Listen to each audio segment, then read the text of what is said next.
জানো মা, আমি আজকে বাবার সাথে গিয়ে এই কার্ডটা কিনে এনেছি। তাই? হ্যাঁ, কার্ডটা খুব সুন্দর, কিন্তু তোমার তো অনেক কার, অনেক পুতুল, অনেক কিছু রয়েছে, তারপরেও তুমি এই কার্ডটি কিনে নিয়ে এসেছো। তুমি নতুন কিছু কিনলে না?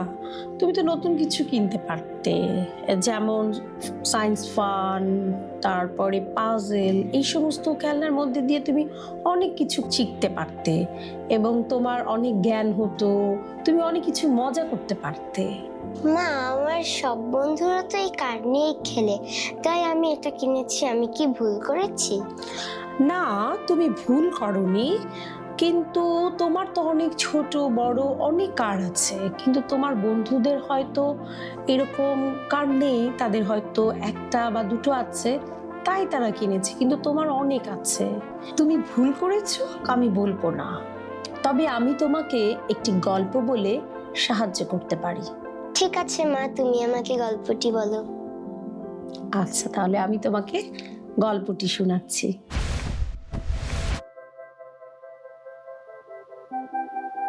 একদিন ক্ষুধার্ত শিয়াল বনের ভিতরে খাবার খুঁজছিল। অনেক খোঁজার পরেও সে কোনো খাবার খুঁজে পেল না।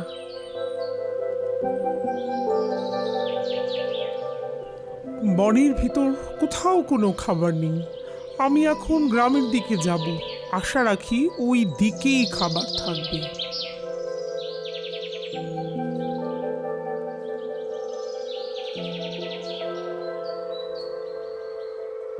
শিয়ালটি বনের শেষ ফাঁকের দিকে চলে আসলো, যেখান থেকে গ্রাম শুরু হয়েছে, এবং ধীরে ধীরে সে গ্রামের ভেতরের দিকে যেতে লাগলো। গ্রামে ঢুকতেই সে একটা গাছ দেখতে পারল, যার নিচে বড় একটা গর্ত আছে। খুবই আগ্রহী হয়ে সে ভেতরের দিকটায় তাকালো। দারুণ! ভিতরে তো অনেক খাবার আছে, রুটি, কলা, জ্যাম, ফল, সবই তো মজার খাবার। যে খাবারগুলি শিয়াল দেখতে পাচ্ছিল, সেই খাবারগুলি আশেপাশে যে কৃষকরা কাজ করছিল তাদের রেখে যাওয়া খাবার, যেন তারা কাজ শেষে ফিরে এসে খেতে পারে।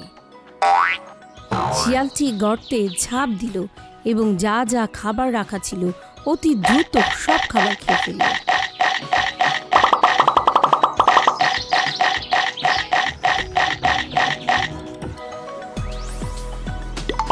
খাবারগুলি খুবই মজার ছিল, আমার পেট একদম ভরে গেছে, কিন্তু এখন একটু জল খেতে হবে, আমার পিপাসাও পেয়েছে। এখনই সময়, যাই নদী থেকে জল খাই।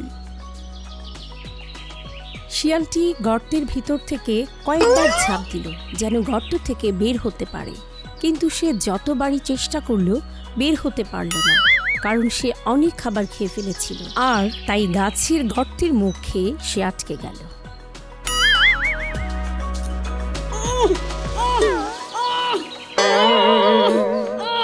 খুব বিপদ, আমি তো আটকে গেছি। যারা খাবার রেখেছিল তারা সবাই এখনই চলে আসবে, আর আমাকে এই অবস্থায় পেলে ধরে মেরে ফেলবে। খাবার খাওয়ার আগেই আমার আরেকটু ভাবা উচিত ছিল। এত খেয়ে ফেলেছি যে এখন আর বের হতে পারছি না। মা, আমার মনে হয় আমি সেই শিয়ালের মতো আচরণ করছি, যে সব খাবার থেকে খেয়ে ফেলেছিল এবং গর্ত থেকে বের হতে পারেনি। হ্যাঁ, তুমি ঠিকই বলেছ। যদি আমরা কোনো কিছু করার আগে চিন্তা করি এবং সেই বিষয় নিয়ে ভাবি, তাহলে আমরা ভালো সিদ্ধান্ত নিতে পারবো। মা, আমার তো এরকম কার আছে, তাহলে এটা আমি বাবার সাথে গিয়ে চেঞ্জ করে নিয়ে আসি। তুমি কি যাবে আমার সাথে? অবশ্যই আমি তোমার সঙ্গে যাব। আর কতগুলো বইও দেখতে পারি, ফান গেম দেখতে পারি, যেটি আমাদের ভালো লাগবে সেটি কিনতে পারি। থ্যাংক ইউ মা, আমাকে যে গল্প বলে বুঝালে। যাই, বাবাকে গিয়ে বলি।